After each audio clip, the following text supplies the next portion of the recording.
silaturahmi, mohon doa restu untuk saya maju ke DPR RI di Senayan. Sehingga dengan harapan itu saya tentunya berharap masukan-masukan, apa saran masukan untuk saya lakukan ke depan.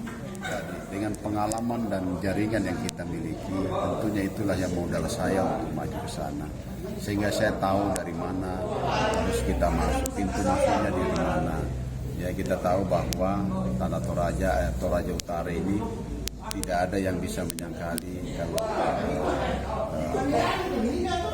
kota pariwisata dunia, ya. Dan ini yang harus kita rebut kembali. Bagaimana caranya? Tentunya kita harus bersinergi antara pemerintah daerah dan pemerintah pusat, khususnya Kementerian Pariwisata dan kelembagaan yang ada di Jakarta. Nah, inilah tugas saya nanti kalau saya di sana, saya mencoba untuk berkomunikasi. Paling penting itu adalah komunikasi. Komunikasi itu kita harus bangun sehingga mereka paham apa sebenarnya yang terjadi di Toraja, dan begitu di Toraja apa yang harus dia lengkapi sehingga bisa masuk kepada 10 destinasi pariwisata Indonesia.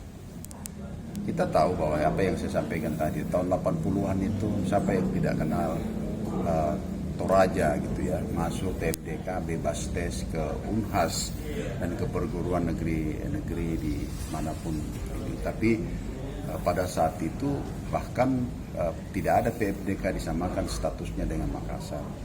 Nah, sekarang kita tahu bahwa banyak ketinggalan dan bukan saja masalah pendidikan dan sebagainya, guru.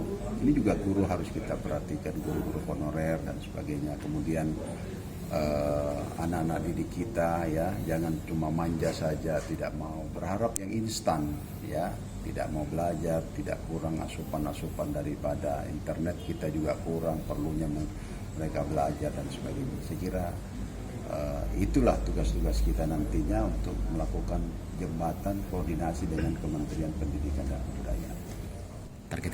Saya sangat yakin karena saya puas dengan satu pertemuan dua, dan mulai dari Luwu Timur, Luwu Utara, kemudian Luwu Palopo, dan Tanah Toraja Utara. Jadi sangat yakin, ya, dan semua sangat antusias untuk mendukung dan memberikan doa restu.